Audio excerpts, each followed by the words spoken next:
Welcome to CMO Huddles Studios. I'm your host, Drew Neiser, live from New York City. Welcome to our show focused on the critical intersection of cybersecurity and the role of the chief marketing officer in B2B organizations.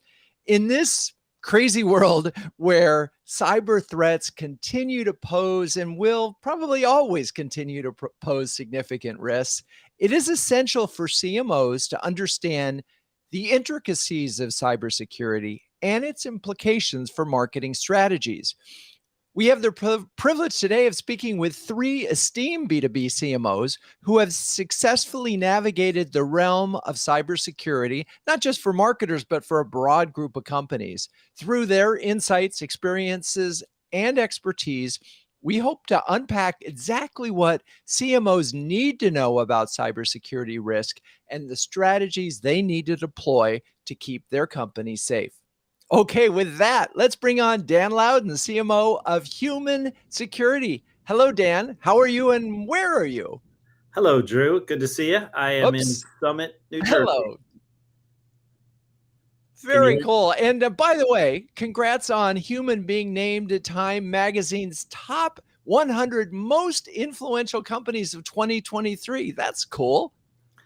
It is. Thank you so much. What an honor for the company, especially when you have companies like Apple and, Microsoft and many other big, well-known companies on that list. There's Human Security, the only cybersecurity company on there listed, and we're very, very thrilled and honored to have that. Be a part of it. Just so cool. All right. Well, let's talk about first what aspect of cybersecurity that Human addresses.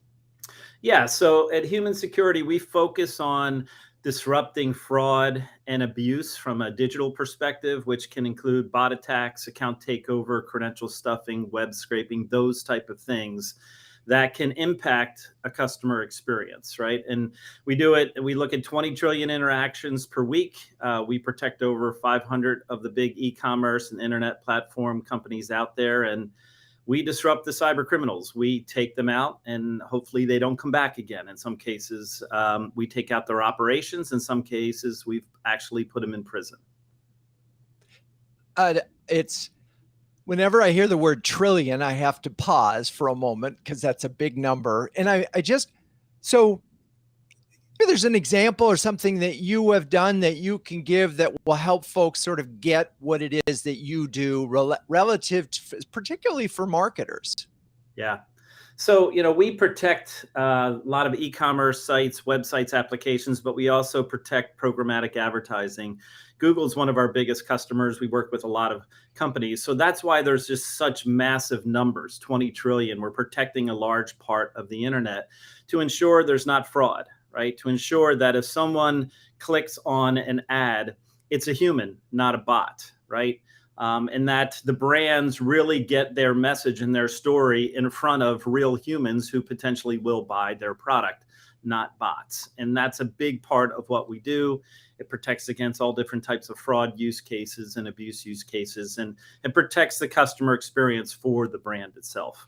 One example, we discovered a very large cyber criminal group that had infected over 1.8 million devices with malware. They were sending 20 billion fake requests a day targeting websites, and it was creating havoc throughout the whole ecosystem. And we were able to recognize it. We brought in big partners. We brought in law enforcement. We're able to take that operation down. And now about 8 of the cyber criminals are now in prison serving 6 to 8 year sentences. So it's a big issue. It's something that we need to continually fight against because the level of sophistication of these cyber criminals is just continuing to grow. And, we've got to go figure out ways to win because if they keep attacking and keep winning, the incentives are there for them to continue. If we make the risk too high for them or the consequences too high, that's how we win. And that's been our approach. Interesting. Yeah. There's no doubt it's going to keep going, that the money is so big. But I think the part that always surprises me when we talk about Human is how marketers and marketing, simple things like form fills suddenly become an opportunity for, and things that almost every website has, and particularly marketers, you live and die often by, did you capture that form and that information? And so I'm just, again, trying to process and help the folks listening. So if a bot fills out that form, where does that end up being a risk, for example? Yeah. So, part of it is it impacts the customer experience, right? If bots are getting in the way and customers can't do what they want to do, that's not a good thing for the brand. If you have a CAPTCHA in place, that actually creates friction for the end user, and the bots have figured out a way to get around it, right? So that's not a good thing either. If bots are using real customer data that was stolen from a breach that they acquired across the dark web, and they're using real customer data to fill in that form, and that goes into your database, that's what we call data contamination, right? And it's not given to you by the real human. You don't have permission to communicate to that real human, but the bot looks like the real human providing that information. So not only does it waste your ad spend and performance marketing spend, but it also creates compliance and GDPR and privacy issues if you're contacting people who you think reached out to you who never did. It was the bot who did it. So those are the consequences, right? And that could be, a lot of CMOs think it's a small part of the overall percentage of their performance marketing spend. It's actually in many cases as high as 5, 10, 20, 30% of the traffic filling out these forms is bot. It's fake, right? So 20, 30% of your budget is not going to a human. That's a big problem. And then when that data flows into your CRM, that really contaminates it. And that's a huge, huge problem for CMOs. I think So I just think the other thing that's important is just around social perception, right? There's all these different narratives that are out there, and they can be influenced by bots, right? They can impact brands themselves. So those are things that, brands need to look at. There could be positive elements of that and negative elements of that. And I think those are important things that CMOs need to look at more and more today. And, as a CMO in the cybersecurity space, I suspect you're certainly, and the same will be true for our other guest today. You're thinking about this all the time, as opposed to the average CMOs really actually thinking about how they can drive revenue, right? And so what do you worry about? Yeah. I think that's the key thing. A CMO wants to drive awareness and revenue, right? And if they're wasting their spend on these, fraudulent and, cyber criminal activity, that's going to impact the bottom line. So if they pay attention to that and lean forward and figure out ways and work with companies like, the teams here on this call, they can be better at doing their job of driving more revenue because they're engaging with real humans and taking fraud out of the equation. I think, to me, that's what I think about. And I think every CMO should think about, because it's a much bigger number than they may think it is. Yeah. And this may be something where they're thinking, I've got a lot of problems I got to think about. We've got a CISO. They're spending all their time on this. Why do I need to worry? And when you say something like CAPTCHAs don't stop the bad guys, I think that's a wake up call for a lot of CMOs, because they probably have CAPTCHA forms on there in front of their forms. In fact, I was trying to today I had to deal with find that bus or find that bicycle. Anyway, it turns out I wasn't a bot. So with that, all right, Dan, thank you for that. We'll be back. But let's bring on Laura MacGregor, VP of Marketing and Communications at the Center for Internet Security. Hello, Laura. How are you and where are you? Whoops. You're on mute. All right. We should be good there. Sorry about that. No problem. Thanks for having me, Drew. I'm doing great, and I'm located in the great upstate New York. Upstate New York. All right. Well, so far we're very East Coast. Cool. So let's talk about the sort of overview of CIS, or Center for Internet Security, and what you all do. Yeah, thanks for asking. CIS is a nonprofit that's been around for more than 20 years now, and we work with a global community to create security best practices. These recommendations are mapped to or referenced by many other security frameworks like NIST and ISO. We're unique in that our guidance both prioritizes what you should be doing and tells you how to do it. So it can help you comply with some of those other frameworks a little more easily. We also run two information sharing and analysis centers, or ISACs, one for state and local government and one for election organizations. Together, these provide support for more than 15,000 entities across the US. So, I feel like we've come to the right place here in that the show is about helping marketers become aware and understand and create the priorities. When you, through the lens of CIS, what is that intersection of cybersecurity and marketing from your purview? So I've certainly learned a lot since I've been here, just about personal cybersecurity as well, good password hygiene and all of those things. Really, cybersecurity is everybody's responsibility, regardless of where you sit within the organization, because anybody could become victim to a phishing attack or kind of be that point of entry for a breach. So it's really the importance of getting everybody involved. Yeah, no, I spent about 5 hours helping my wife sort of untangle and re-secure about 30 different websites and passwords using a tool. We finally did it because she, of course, had been hacked and lost access to Facebook, and there it was. But let's talk about marketers and CMOs. And I mean, we recognize that everybody needs to do it, but what are you seeing in terms of marketing in particular? I mean, one of the things that I know is that marketers have a huge tech stack, and every that is forward facing. Those obviously create opportunities for cyber criminals. So, where do you look at it when you think about the intersection of marketing and cybersecurity? What have you learned? What's on your mind? Absolutely. So there's a few things, that tech stack is a great example. One, making sure that you know who has access to that tech stack. Have you worked with consultants or other vendors in the past that had accounts that should no longer have access to your systems? Have employees moved on that should no longer have access? So having a process in place to remove those and regularly audit so that nobody who shouldn't have access to your data doesn't is definitely a good thing. And then while you're thinking about access, putting into place role-based access controls is important. So not everyone should be an admin in every system. Even if they want to be, they should really only have the level of access that they need to do their job, and that can help minimize damage.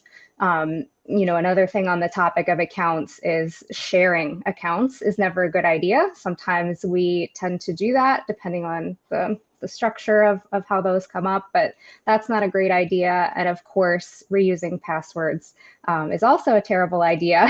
And same thing goes for using the default password 123. I was doing a little research earlier while I was reading one of our guides on password policies that we produced. And, it's just a matter of seconds or even minutes for them to be able to crack a password that's, 7 letters or less, things like that. Yeah. And I wonder how many of the folks listening actually have unique passwords for every single login. I do, but I've been using Dashlane for like 3-4 years, and it takes a discipline to do it. And so there are a couple of things. In the first part of this, it was auditing, and I feel like, does the marketer, in your mind, does the CMO need to have their own sort of security person, or is this just being in contact with the CISO or CISO? I never get that right. Making sure that marketing is sort of on the list of and make sure it's on the agenda. I don't know. Yeah, so our Chief Information Security Officer calls himself a CISO. So that's a third way to say that. CISO or CISO is what I commonly hear. But I think it depends on who owns that technology. So for company-wide things like a CRM that may have many owners, maybe your CISO or your IT is controlling those permissions, but you likely have some tools that are specific to your team, like social media platforms and things like that, maybe Google Analytics that no one else even knows you have, which is another type of problem. But I would strongly recommend that you have a process and a policy within your team about who's responsible for it and making sure that that's happening on a regular basis in terms of auditing who has access and ensuring levels of access are appropriate. Yeah, and it's funny that you say that. It reminds me that I know that just a few years ago, the data was out that marketing was spending more on IT than IT was spending on IT. So clearly, with all the tools, and if you've got 25 tools in your tech stack, probably only 5 are shared beyond the department. You are the number one source of vulnerability. And one of the things we'll talk about later is the impact on brand that a breach can have, which is far. But so, are there any other or some typical blind spots that you think of that CMOs have when it comes to cybersecurity? Those are the immediate ones that come to mind for me, Drew. I think um, I had made some notes on this. It's really the access to the system. The other thing can be the rapidly evolving privacy regulation landscape. I think we all kind of have GDPR down, but there are more states coming out with legislation every month. Colorado is going into effect on July 1st. Are you ready? So being able to keep up with that and stay ahead of that is another potential blind spot. Yeah, it's just the regulatory landscape. And if every state has its own thing, God, it's really going to be a problem. But hopefully there will be a national policy at some point. All right. Well, that's great stuff. We're going to now welcome Michael Callahan, CMO of Acronis. Hello, Michael. How are you? Nice to have you back on the show. You as well, Drew. Nice to see you. And so, first of all, where are you today? It feels like I'm on the sun today. I live in Dallas, so I'm in Dallas, Texas today, and people have probably heard. I mean, this part of the country is just getting baked. So it's like 105 or 110 with the heat index. So trying to stay inside, but yeah, I heard it was like 120 in Austin. It's crazy. I mean, it's literally, you can't go outside. You just feel like your shoes are melting to the ground and your face is melting off your face. Wow. Well, it's obviously that we need to do a show on climate change, but this show is on cybersecurity. So let's talk about Acronis and where you fit into the world of cybersecurity. Yeah, sure. Yeah, so we have a view on security that it's really complex, right? Dan was talking a little bit about it. Laura was that there are all kinds of attacks out there, all kinds of threats, and so you end up having a lot of technologies that combat these threats, and it gets really complicated for people. And so our view is to try to remove that complexity. People really want security just to be delivered as a service, kind of like your electricity, right, or your water that comes into your house. But to do that effectively, you've got to have a platform that gives people that are providing this service or service providers a tool that they can use, that they can then deliver this security to end users. And that's our view, is that's where things are going. It'll be smaller companies or larger companies, but people generally want security delivered to them just as a utility or as a service they can buy. And so just making sure I understand it, because I know, having talked to any number of cybersecurity companies, there is often there's a software component and then there's a service component on top of it. And are you talking about the software and the service, or are you talking about both? Yeah. So what you're referring to is a lot of times, and this goes to the kind of the core of it, about it gets so complex, right? There's something like 2,000 or 2,500, maybe more security companies, and so how do you make sense of all that? Well, one of the ways is companies will buy security, the software, sometimes hardware, and then they'll buy services on top of that, right, to help deploy it. That will probably also always be somewhere in the mix. Our view is that it's really more, you just think of it as a service. So as a service provider, you go to a customer and say, I can handle all the security for you. You're just going to get a bill at the end of the month. Tell me what's important to you. Do you want email security? Do you want network security? Do you want identity security? Let's package it up. You just get a bill. We'll take care of it for you. Interesting. And so your customer typically is going to be a security person who says, this is going to make my life simpler and easier. Yeah, it could be the end user, right? Or it could be a service provider that is delivering that to the end user. That could be our customer. But oftentimes in larger companies, the security team acts as an internal service provider or security service provider. Right. Okay. So let's zero in from your standpoint and what you're seeing at Acronis. It's probably Acronis, isn't it? Acronis, yeah, but that's right. Acronis, yes. He's so psyched. Oh, Acronis. Yeah, I know. Well, this is my day for butchering names. What are the cyber threats that you see that CMOs should really be worrying about? I think one of the biggest ones is that a lot of what we do in marketing is email communication, right? And we know that the vast majority of threats come through email. So someone sends something, it's a phish. You click on a link, you go somewhere else. They're convincing that you really need to provide your username and password, whatever. But because we use that vehicle so much as marketing professionals, email, we have to be really sensitive and understand to write and communicate in a way that it doesn't look like a threat. And what I mean, for example, and this is one of the things that I've been, I guess, preaching for a while in my CMO career. Don't just write descriptively, communicate with people. So what you typically see, like in a phishing email, it's not very personable, right? And maybe like oriented toward you, like it says, "Hey, Drew, we really need you. Thanks you for being a Bank of America customer. We really need your password." But it's boring, right? So, but what we can do as marketing people is communicate like a person would communicate, and just talk, right? And just have that conversation, even though it's digital, to try to differentiate from potential phishing emails, because it's easy for us to write in a way that actually looks like a phish. We need to try to avoid that.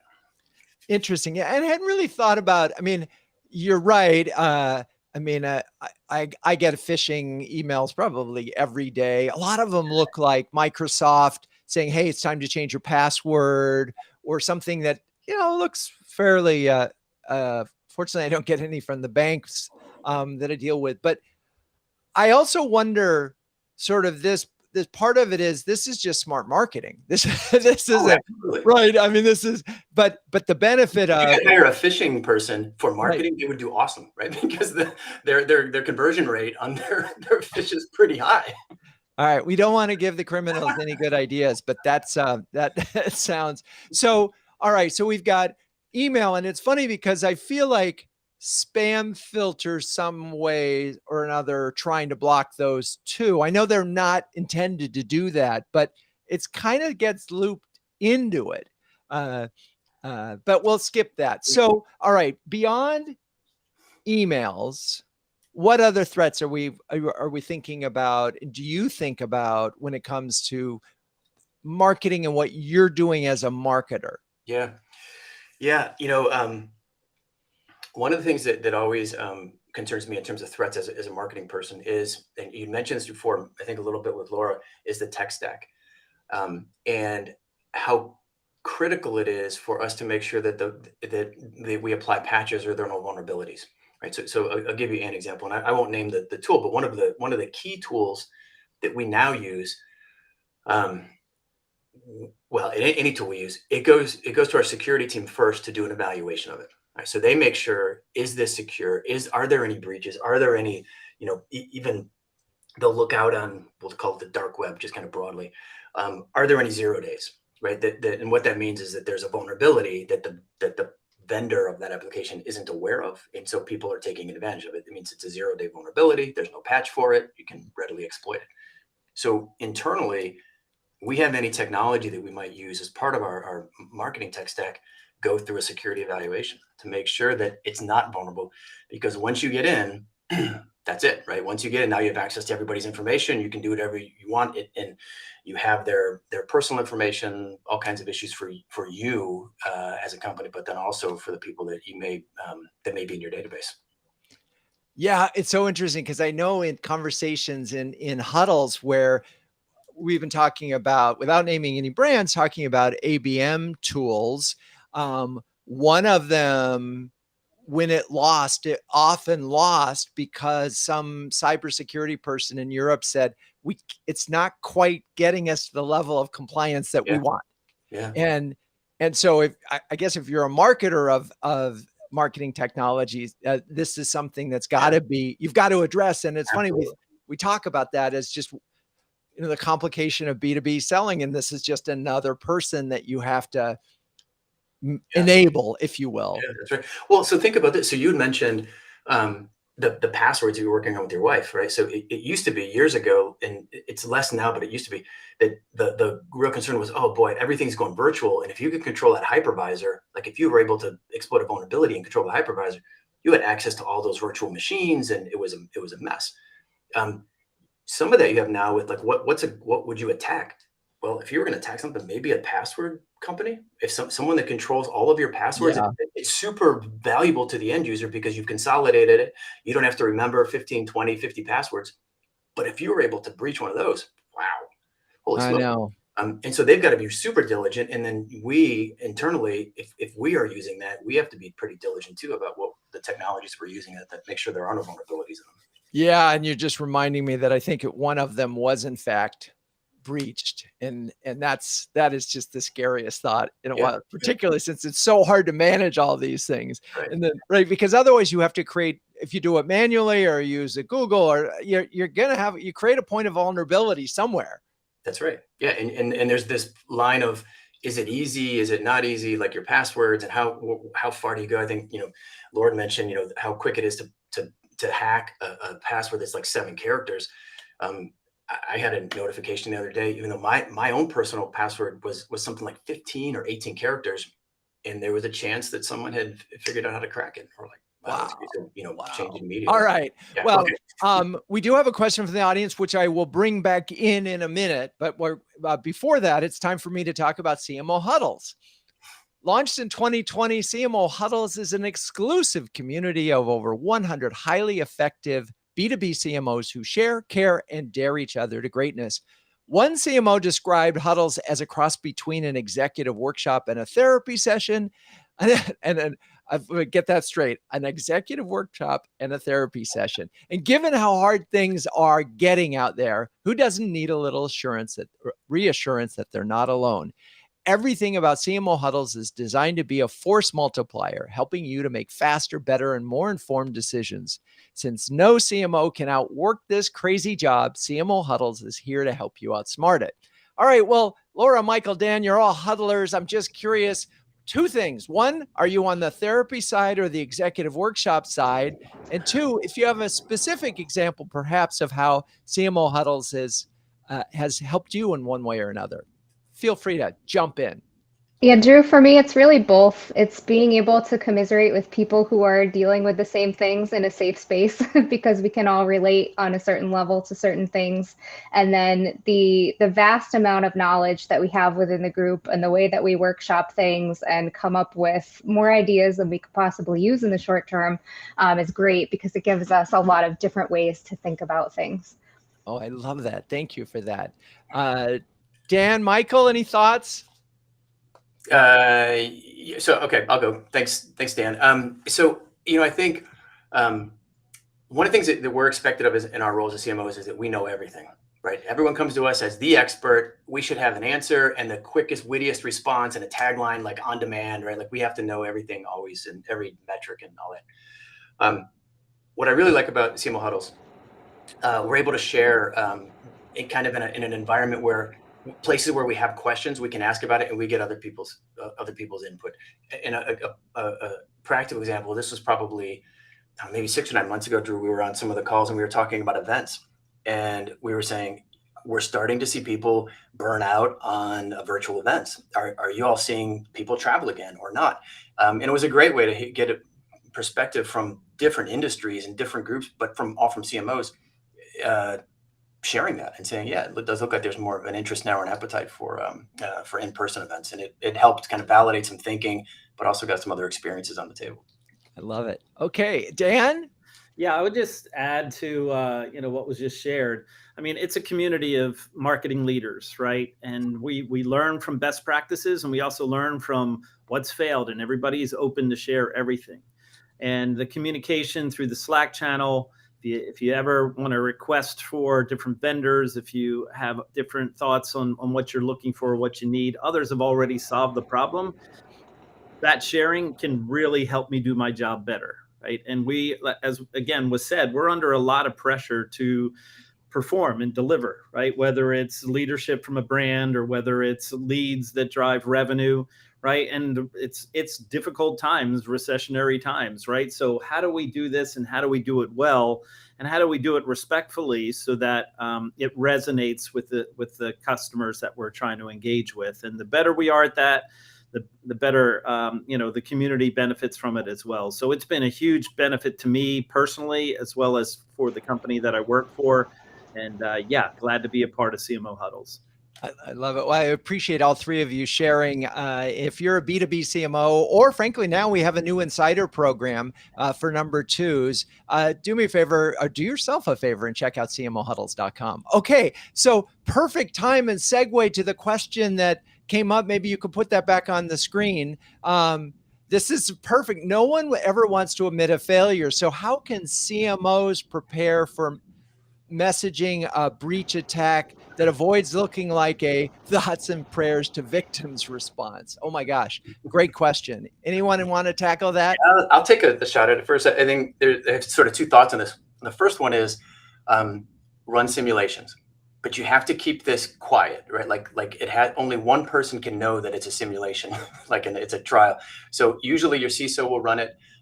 They'll say, hey, it looks like we had a breach. And then you assemble the team, and how do you communicate, and you find out where there's issues in your process. It's invaluable to do it, and you got to make sure that it's secret, right? When you do it that way, you get the real issues. The second piece on this, though, oftentimes in this situation, the attorneys get involved, and they do that for a good reason. One, because they want to make sure that you're not increasing your liability, but at the same time, they're very risk averse, and the way that they write often leaves more questions than answers. And you have to make sure that you're balancing the risk with just communicating clearly, right? I'm sorry this happened. Here's what we know. We'll keep you updated on what's going on, kind of thing. But that resist that urge to just give the responsibility to the legal team and how they write it, and think about it as a marketing person and how do you communicate effectively.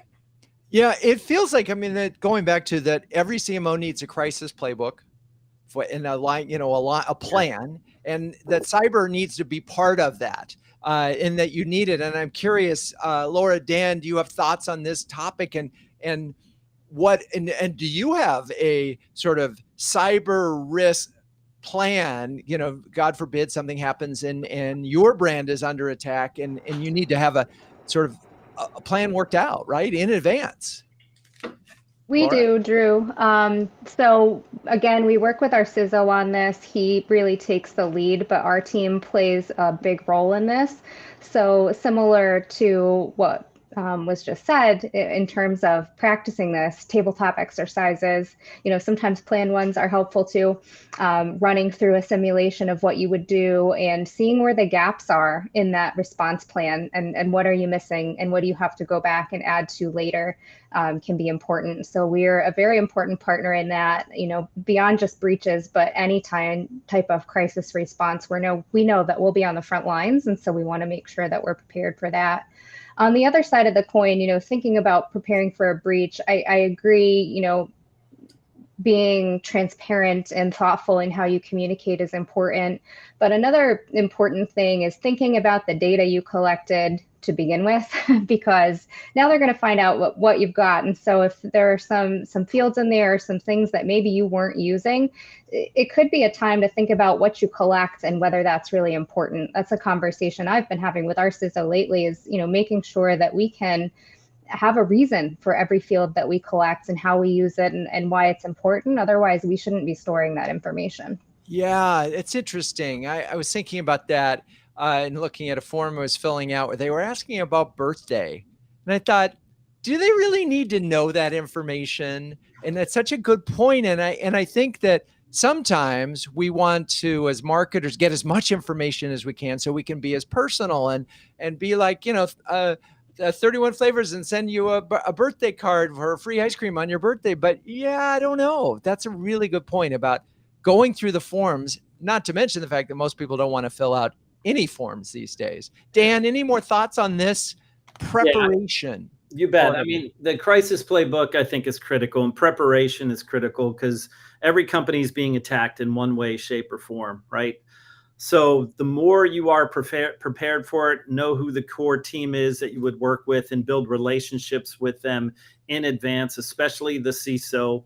The CMO should have a very good relationship with the CISO, because if there is a breach, obviously it impacts customers, it impacts the brand, and it could actually take the business down, right? So this should be a top priority for CMOs to be in those conversations, to be ready to be proactive and communicate. For those companies that are breached and they don't communicate, they get hit the hardest from a standpoint of a response by the public and the press.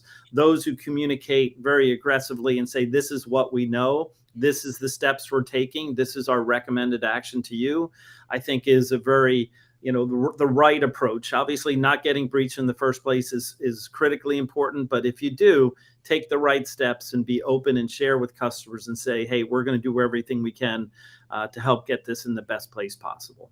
So I'm thinking about the order of this is you got to do everything you can to prevent a breach. Obviously, that's number one. And typically the breaches are going to come from an employee clicking on an email. So that's about training and all sorts of other good things like that. Then it's prepare to be breached and prepare and run that drill, that fire drill, if you will. The third part is you've been breached. And what Dan, you just said is so interesting, because now we know the famous, there's Target and there's some really huge breaches that have happened. And the brand risk obviously is tainted. But so that wouldn't, I think the temptation might be among some of us, let's close ranks and not say anything. And I'm curious, Michael, Laura, in your experience, how do you, because now suddenly you have to go to the CEO and you have to say, we got to get in front of this crisis by telling everything. Yeah. I think sometimes, Drew, it depends on the scale. And I'll give you an example. Like, if you never want a breach to happen, of course, but let's just say you had an employee who had a couple of customer records on their phone and they left it in a taxi, right? And they didn't have, passwords, so someone had access to it. That's different than our entire customer database was breached, right? And so you have to kind of balance it, like so you have to scale it and say, how broadly do we communicate this? Because if it is small and you communicate to everyone, it creates this questioning of, well, what else is there and whatever. And oh my God, like if you go out and it's one record compared to a million records, right, the response is almost the same. But when it is larger, you do have to communicate it, and you have to say, this is what happened, and here's what we know, and here's why, and here's what we've done to fix it and address it and make sure it doesn't happen again. No, and that's fascinating, because this is 1 versus 100,000 easy, right, in terms of data breaches. But I wonder where that line is. And because I would think there will be some people, voices inside, do we really have to share it? It was only 500 records, or it was only 1,000 records. Any thoughts, on where that tipping point is? Yeah, I think, Drew, it goes back to looking at the regulation or the legislation in the area that you're looking at, because some of those are pretty clear on your responsibility to notify at least the individuals who were impacted by the breach.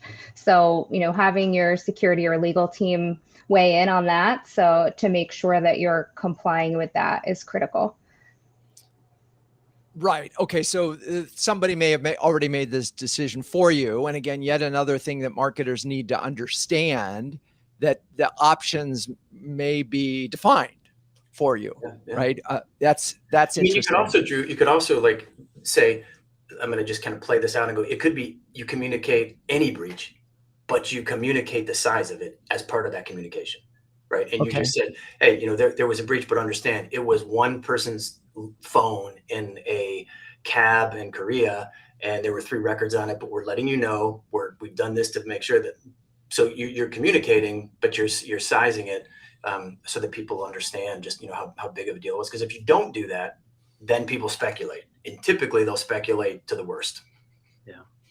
I'll just add, Drew, I think, it's really, really important to have all these steps in place, but this shows the importance of the investment to be proactive to protect the company, right? The investments that CISOs need to make, security teams need to make to protect everything. And that's really, really hard, because all the bad guys need is one small place to get in. They can protect a million different holes in a wall, but if they get in through one, that could cause a problem. But the more investment, the more proactive approach, the more they are outward looking, the better off they're going to be at stopping some type of an attack. And if an attack happens, if they know about it as soon as possible, they can react really quickly to minimize the impact to customers and to the brand. And that's super important as well. It makes sense. I don't think anybody is going to be able to get away with running a business that involves any kind of data capture that doesn't have some significant walls of defense, right? First, because if you don't have those, you're even more vulnerable from a brand standpoint, right? Because you didn't take the actions or what would be considered sort of common steps or accepted practices for protecting their data. So I'm curious, are there some stories that you've collected that you think would be, I mean, Dan, you shared one at the top, but and maybe Laura or Michael, that incidences that CMOs may not quite have thought about or realized that would help them understand the nature of the threat, or how their role in either protecting it or dealing with it. Yeah, I'll talk a little bit about phishing again, right? And these threats from phishing, and they become so well crafted that you fall for it, right? And I think CMOs need to be aware of that. When I have received text, maybe you all have as well, from our CEO that was trapped somewhere and needed me to send him some file, and it looks totally legitimate. In fact, it was so well done that where he was in the world, it came from that city where he was. And we need to be aware of that, because of, as marketing people, we are communicating through all of these channels, and we have to know that from the end user's perspective, we're just one of, 10 different people or companies that are communicating with them. So they're getting all of this from us. And so we get mixed in with that. So just like I may get a text from our CEO that says, can you really send me an Amazon gift card because I need to bail myself out of jail? That same end user, or I may be getting something else from another company that's legitimate. And we need to be aware that we're in that mix, and how do we differentiate? How do we make sure that, it's not, that it comes across as us communicating and that it's legitimate. And by the way, that's such a good reminder. So here's the chain of events on those texts are typically or often new employees hired. They add the company to their LinkedIn profile. The criminal looks at this new person and the CEO, and then finds the text of the victim, if you will, and figures it, because you can get everybody's text cell phone, and it's through LinkedIn and public information. And they probably have it set up so they're triggered to get that information. So suddenly companies need to be thinking about every new hire needs to be educated that they're not going to get a text from their CEO or boss saying, hey, I need an Amazon gift card. Yeah, and we do that, in terms of education. Like, it's part of our, there's probably some regulation attached to it, but just part of our own security projects. And I'm sure Laura and Dan have the same thing. Every employee has to go through a refresher. Well, one, when they're hired, they go through it, but then every year or every 6 months, depending on your time frame, you have to go through it again to get updated and make sure that you're aware of the threats. Yeah, and I think that's the part, and particularly with small companies, for example, where you bring on someone and you figure, well, everybody else knows about this. But again, having this, and we're talking, I just want to clarify the listener, this is a marketing show with 3 CMOs, and we're talking about this for a number of reasons. One, because you capture data marketer that puts a company at risk. And two, as the shepherd of the brand, this is probably, what, other than some sort of other bad use case, this is probably the biggest risk that is out there for your brand, or one of them, certainly, right? A cyber massive data breach can really do damage to a brand. Yeah, 100%, right? You could do a million things right, build the most, tremendous, well-respected brand, and one thing like this could take it out and impact it for a long period of time, especially if you don't handle it the right way. It's interesting. While I'm here, I just got a text message. Cash App Delilah gave you $1,000. Grab it here with a link. So do it. This is in real time. I'm happy to show you the screen. Oh, that's maybe it's connected with the prince I've been communicating with, and maybe. So it's hitting your mobile device, right? It's hitting your work device. There's no wall anymore. There's no barrier. That's the way the bad guys can get in and how creative they've been. It's amazing. So another example is, we've seen banks where a mobile app is created. It looks exactly like the bank. It's put up on one of the stores, right? It can be downloadable, and it's not the bank. It could look exactly like the bank's app. People sign into it, and they give them their username and password, and that's how they get in, right? So there's so many sophisticated ways the cyber criminals are trying to go and make money, right? That's their goal. They're trying to either disrupt operations, maybe to impact stock price or things like that, or they're trying to get in and make money. So that's where, anywhere where there's an incentive, that's where a CMO has to look and say, okay, if we're giving incentives out there, we got to make sure we're doing it the right way and doing it the secure way that's going to protect the customer and protect the company. And that's the biggest recommendation I would give. So interestingly, so I want to go back to this incentive idea. So in other words, hey, we're going to come take a trial or do a demo, and we'll pay you $25 or $50 or $100 for your time. That's what you're talking about, right, Dan? And so suddenly that's an example of an offer that's on the table that cyber criminals would try to figure out, oh, I could cash in on that. Yeah. I mean, it comes down to even like streaming services. Hey, sign up for the streaming service and we'll give you some incentive, right? And they get a lot of people to sign up for it. They use fake accounts. They use real customer data, but they're able to leverage that incentive and get paid out on that incentive. Or the same thing with streaming companies. We've seen attacks where somebody's trying to influence the most popular songs of the week, right? And they can use bots to go do that and get paid higher out from an advertising perspective based off of those views. So there's so many different ways cyber criminals are getting in there. I would just make sure the CMOs are aware of these different types of attacks and just work with the security team and understand what the company's doing to try to protect themselves. Laura, did you want to pipe in here on this, on stories?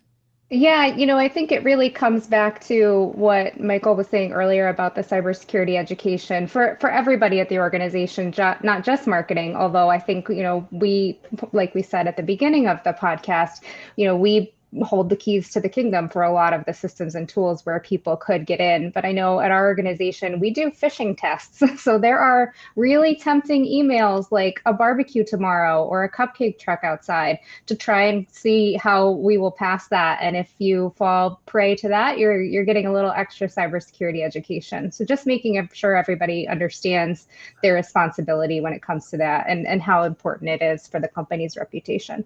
Oh, I can't imagine. I mean, the cupcake truck would get me every time. And I'm thinking about as listening to you all talk, I'm thinking about an article I read years ago where the TSA was always a step behind. You know, like you have the shoelace guy, and now you have to take your shoes off. You have this other thing, the whatever, and now you can't have bottled water. Whereas the Israeli approach to air security is to create a perimeter around the airport and get them before they even get anywhere near the airport. And so I feel like we're often in a world of reactive to, oh, there's a texting issue. Okay, now we got to worry about texting. And I'm just curious if we were trying to help people get ahead of this and create a broader perimeter Israeli defense style, what recommendations would you have for CMOs to sort of get ahead here? Yeah, I mean, I'll just add my perspective is, this is what we do from a human perspective, right? We're able to stop the attack as it hits a website or hits an app before it gets into the customer journey, right? So the better you can protect the company at the first touch point, the better you are at protecting the entire company and the customer experience. If you let them get down into the customer journey, into the website, into the buying and purchase and credit card and using fake credit cards, they've gone really deep and they've cost a lot of problems and a lot of resources. So if you can get them higher up where they first connect with you and stop them right there, you're definitely going to have a more proactive approach and a better approach of protecting the company. Before I ask Michael for that response on the thing, it is time to ask the question, what would Ben Franklin say? And he has a remarkably paranoid response here for this one. And I think it's actually appropriate to the conversation, and he said, the way to be safe is never to be secure. And I think that's what we're talking about. It's like, you can't rest in this industry because the bad guys are never resting. Is that fair? Yeah. I mean, it's you always want to be paranoid, right? And that's like never to be secure. As you say, you don't never be paranoid, but this is like from the beginning of time, there's always been good guys and bad guys. It's never going away, right? It just changes, right? Instead, like, you don't go to a bank anymore now and say, give me your money, right? Because you can just sit at home and do it and get way more than, going to an actual bank. But you have to continue to be paranoid. And us as marketers, I think we have to look at what are we doing? And I'll maybe reinforce this point again, that we are just one of many communications people or communication sources that are talking to our end users or our customers. And we have to know that mixed in that is some good guys and some bad guys, and be aware of it. Be aware that you're writing in a way that is providing value, that it's not, you click on this link and give me your password, right? Whatever it happens to be, but be aware of how you're communicating. You're just one of 15 channels that someone's getting throughout the day. Okay. So, all right, we're going to wrap up after now with some final words of wisdom. We'll try to bring it all together for CMOs and other marketers, particularly in B2B. So when it comes to cybersecurity, Laura, first up. Yeah, one thing I would say, Drew, it's not cybersecurity specific, but it's related to the conversation we were just having around, protecting access. And it comes back to following those regulations and legislation. GDPR has been around for a while. Obviously, if there's some kind of breach, there's a brand reputation at risk, but with something like GDPR, there's pretty big financial risk too in terms of penalties that you would have to pay. So making sure that you partner with your security team or your legal team, or consult a professional in this field if you don't have those people on staff, if you're at a startup or an organization that doesn't have that, making sure you understand what your responsibility is critical. When GDPR first went into effect in 2018, we were looking to see what everyone else was doing on their website in terms of capturing consent for cookies. And a lot of people just had an accept button. Accept, yes, I accept that you use cookies, but that's not compliant. You need a way for people to decline. That has to be an option. You have to provide a way for them to opt out. So, really understanding what you're on the hook for to make sure that you're protecting the organization is critical. And so you should get the support of a team to help you. Yeah, I can just see the startup CMOs going, I'm still trying to get product market fit. I'm still trying to figure out what our go-to-market strategy is. Now I got to worry about security too. Yeah, you actually do, because the minute you start capturing data is the minute you open up the company to vulnerability. Okay, Michael, final words of wisdom. Yeah, so I agree with Laura completely. And I would add to that this idea of the marketing tech stack. Right. And say, where are we vulnerable? Right. As marketing people, we rely on this. And our job is we want to get information out quickly. We want to communicate with people. We don't think about the technology at the vulnerability level, but partnering with your CISO. If you don't have a CISO to do it, pay that $10, $20, $30,000 to have someone externally do some kind of pen testing on it. But something like look at the tech stack and make sure that you're not unintentionally making yourself at risk. Yeah, it's interesting because we talked about in Huddles towards the end of 2022, when we were looking to cut budgets, one of the things is do an audit of your MarTech stack and figure out what you're not really using. Well, we didn't talk about during doing that audit, we didn't have security risk, because that might be another reason to jettison a piece of technology that you're not using anyway. Okay, Dan, bring us home. Final words of wisdom. You bet. I mean, I would tell CMOs to be proactive about it, not like hope it doesn't happen. Be proactive about it because something is going to happen, and build relationships with your CISO and the security teams. Understand where potentially the company is vulnerable, and just be ready with a plan if something does happen. And then finally, I would say for CMOs, this is an opportunity as well. If you go look at your performance marketing and you see a lot of things that numbers that don't make sense, wild movement in number of responses, or a lot of fraudulent fake forms and things like that. Look at that, because if you solve that problem, you can really have a great impact in increasing your conversion rates by making sure you're engaging with humans, not bots. And I think that's an opportunity to help drive a lot more revenue and a lot more success for the company. And I would say don't create friction either. The friction part for a customer is problematic. The bots can get by it and customers can't. That's a problem. All right. Okay. Well, thank you, Laura, Michael, Dan. You're all great sports. And thank you, audience, for staying with us. Please join us in 2 weeks when we'll have a special guest host, and we'll be talking about connecting brand to revenue with Kristen Russell, Rashmi Vital, and Chandar Padamaram. All right. Cue the music.